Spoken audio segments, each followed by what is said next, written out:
So, dear colleagues, this will be a short intermission of the Battle of Bosch that will continue after my talk, but I will choose mainly examples from the past. Connoisseurship. To approach a work of art as a connoisseur means, apart from enjoying the work, trying to find out when and by whom it was made. These questions, simple and unsophisticated as they might seem, are obviously fundamental when a work is handed down to us anonymously and without archival documentation. Connoisseurship is sometimes seen, and we heard that already yesterday, and every one of us knows that, is sometimes seen as a purely subjective approach. And it has been reproached with this notion already by figures like Abi Warburg, and as an approach with little analytic potential. These notions are wrong. However, as an example might show, an example which I like very much, among other things, because it has nothing to do with earlier art from the Low Countries.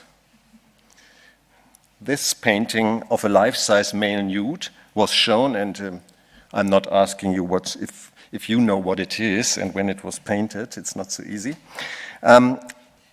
This painting of a life-size male nude was shown in my presence by its owner to a Swiss art lover and connoisseur who was asked for his opinion. It was in fact a kind of test the Swiss was put to, for the owner rightly expected that the other did neither know the painting nor the painter. The connoisseur remarked that the work was from the middle of the 19th century and that it was probably from the circle of Thomas Couture. It was a famous painter in his time. But the connoisseur also suggested that this painting was not by a French, but rather by a German painter, because he felt a certain resemblance to works by Anselm Feuerbach.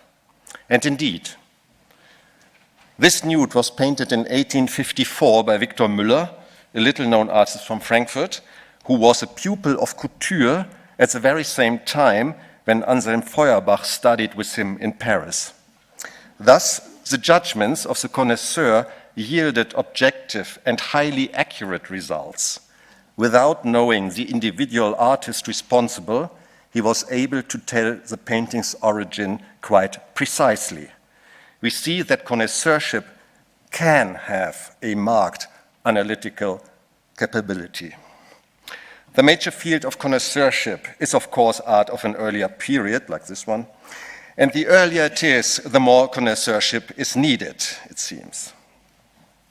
Our image of northern painting of the 15th century, for example, was to a large extent shaped by the results of connoisseurship, and one may even dare to say that without such connoisseurship, we would not have such an image of early painting in the north at all.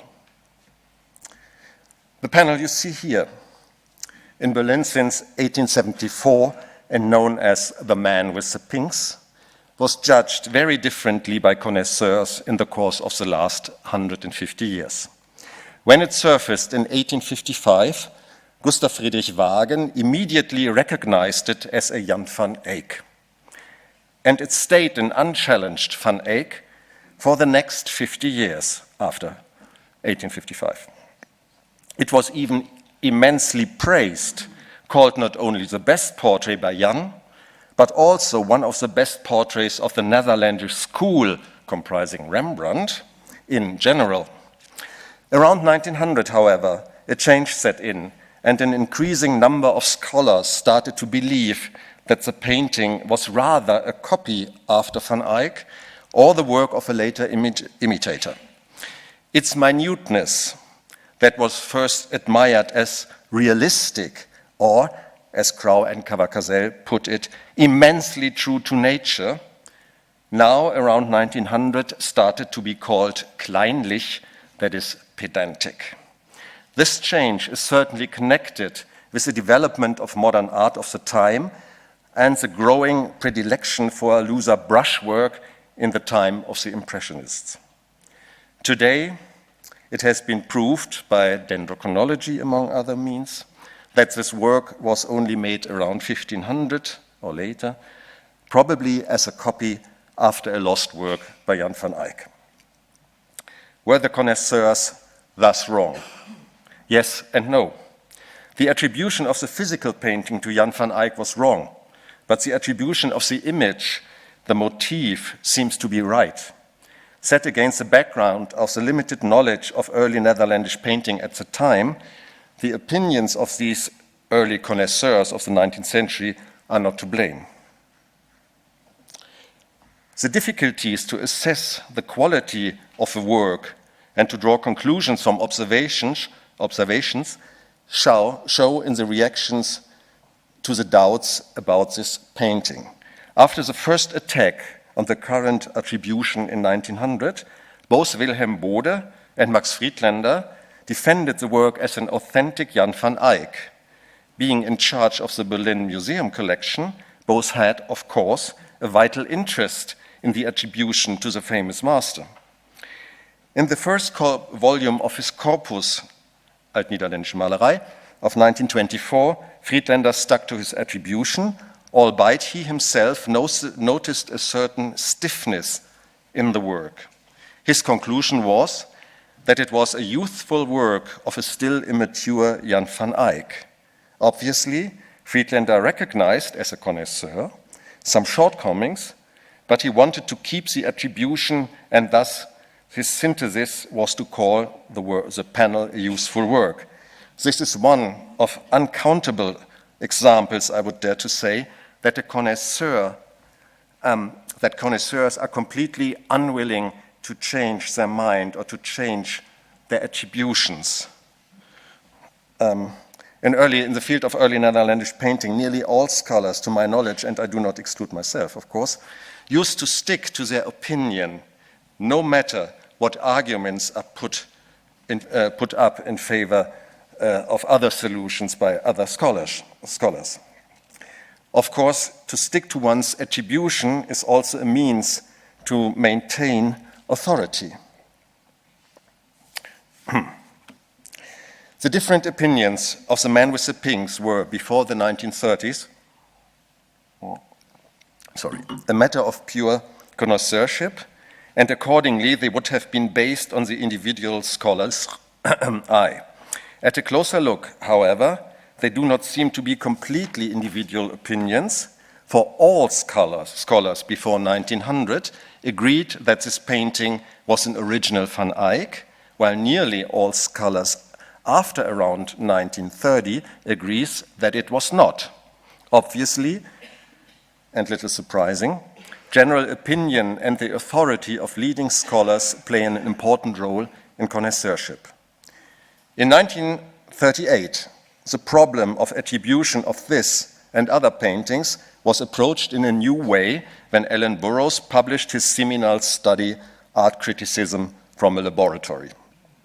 His comparisons, this is a page, of course, from his book, based on X-radiographies, were more comprehensible and indeed more objective, as he was able to show visually that the painting technique of the man with the pinks differs fundamentally from that of documented portraits by Jan van Eyck. The facial features were modeled with large amounts of lead white, which gives the X-radiography nearly the appearance of a black and white photo. It's really crazy. I think this is an X-ray. Whereas the genuine Van Eyck, for instance, the likeness of Canon Georg van der Pale, which you see here, reveals the use of very little lead white. Burroughs thus provided a substantial proof for the non-authenticity of the Berlin panel, albeit this was rarely reflected in the subsequent literature on the painting. However, Burroughs eliminated a work from Jan van Eyck's oeuvre that was already highly suspicious. This one. This was different in another instance where his comparisons of X-radiographs were, as it should turn out later, less successful. I am referring to the notorious case of the Granada Miraflores altarpiece attributed to Rogier van der Weyden. As all of you know, there are two nearly identical versions of this tripartite work. The slightly larger one, in Berlin since the 1850s, was almost unanimously regarded as a copy, while the other version,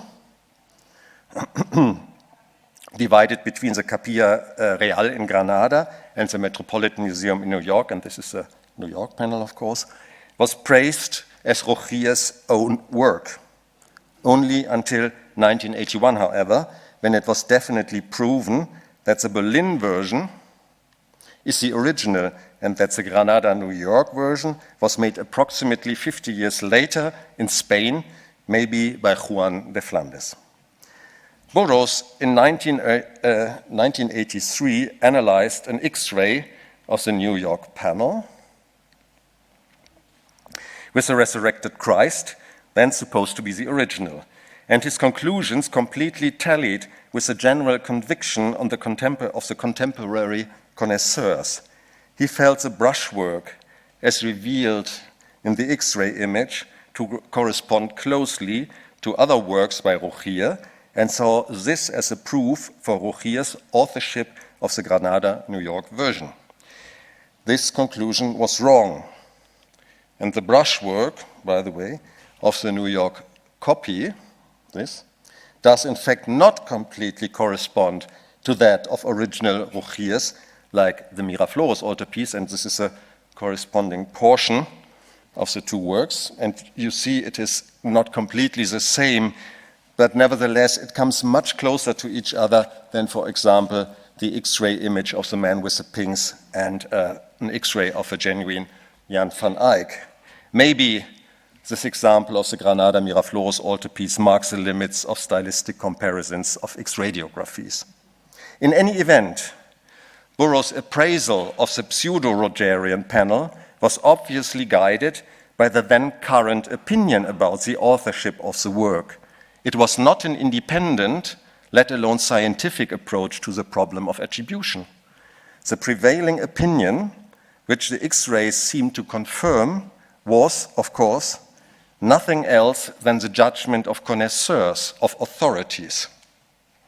And by the by, in this instance, connoisseurship had proved or had freed itself almost completely from historical evidence, for the documents available to these two works had always suggested the priority of the Miraflores version, but before 1981, nobody cared in a way. And the same interpretation reoccurred in the 1960s, here just to mention in passing, in the corpus volume of the Primitif Flamand Granada, where it was also recognized, this is the Granada panel, this is an IR photo, not a reflectography, of course, where it was here it was recognized the handwriting of Rogier van der Weyden in this copy from the late 15th century. Thus, the interpretation of technical images, in this case, was determined by general belief about the relationship of the two works. It confirmed what was already known. On the other hand, much later, it was indeed technical investigations that proved the priority of the Miraflores version by IRR and dated the New York panel by the means of dendrochronology to the late 15th century.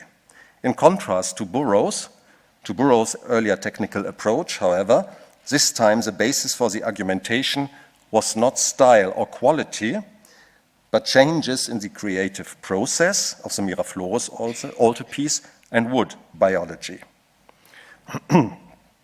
In the end, the stylistic appraisal of an X-radiography or an underdrawing visualized by IRR is basically the same as the appraisal of the surface.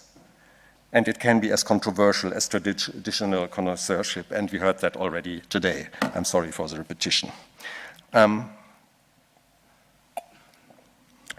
this IIR, of the Magdalene reading in London attributed to Rogier van der Weyden, some researchers remarked that it is mechanical and that, quote, there does not seem to be much reason to associate this type of underdrawing with a young Roger, unquote. While another scholar wrote that, quote, it is boldly and quickly executed in broad brush strokes, very similar to, although slightly less assured than, the astonishingly confident underdrawing of Rogier's Prado Descent from the Cross, unquote.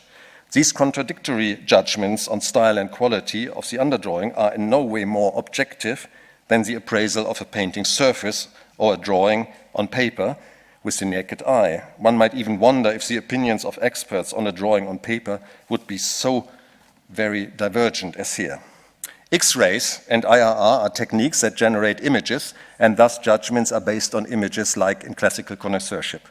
This is different in some other investigations, and Ron already talked about this. In other investigations of the material properties of paintings, like dendrochronology of the wood used for a panel or the analysis of pigments and binding media. However, even in these cases, which might be called scientific with some reason, the results are not necessarily objective.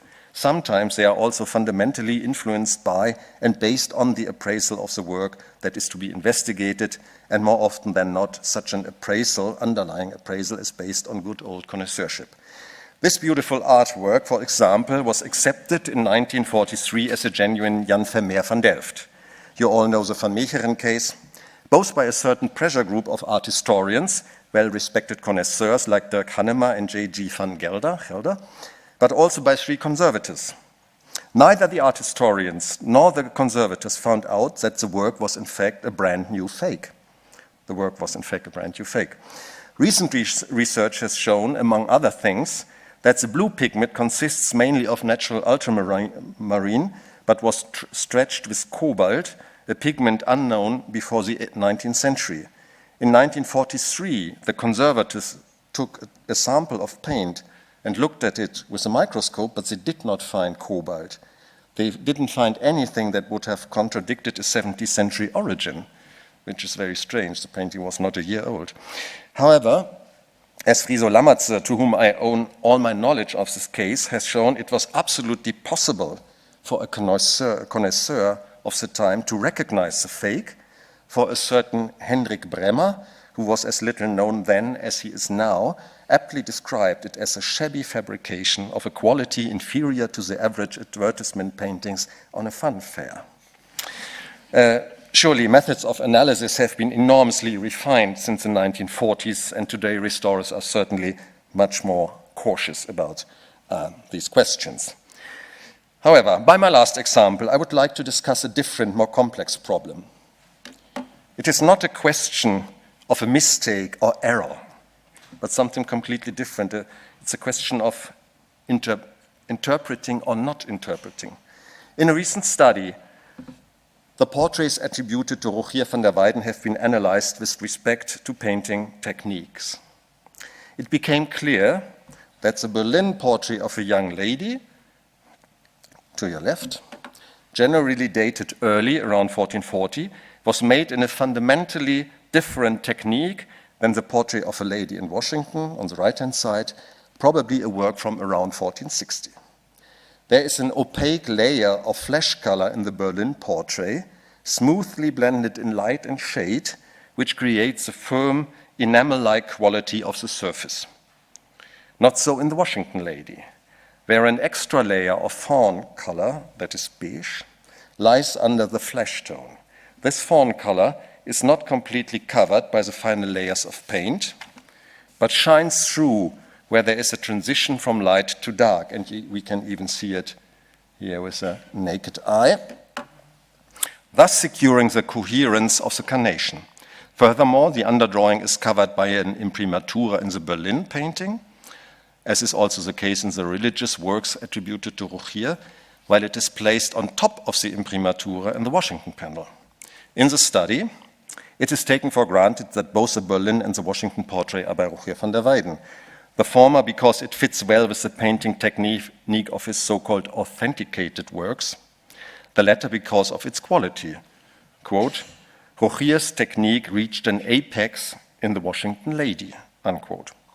In other words, the two portraits are painted differently, but as both are highly admired, the study confirms that they are autograph work of one and the same highly admired master.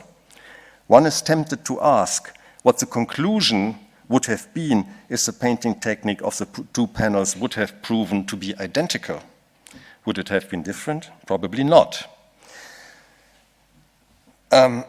However, I have to admit that this consideration is a little unfair to the thorough, in-depth, and really good study of the painting technique.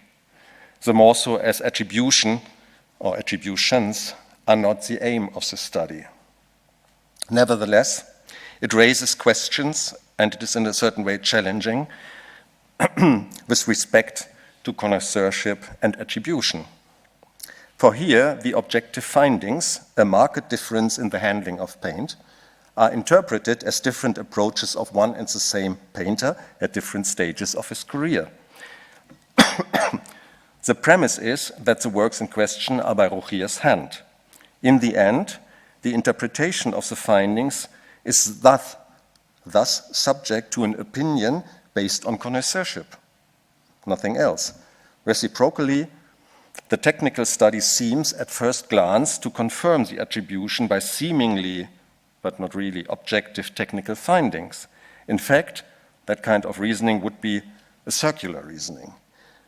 This kind of approach, interpreting technical findings on a painting according to accepted opinions on its authorship, would mean in consequence, in utter consequence of course, that those technical findings have no relevance for the attribution of a painting at all. To decide whether a certain painting is by the great admired master or not still seems to rest firmly in the hands of connoisseurs, of those connoisseurs, of course, who enjoy a considerable authority in the scholarly community. Thank you very much.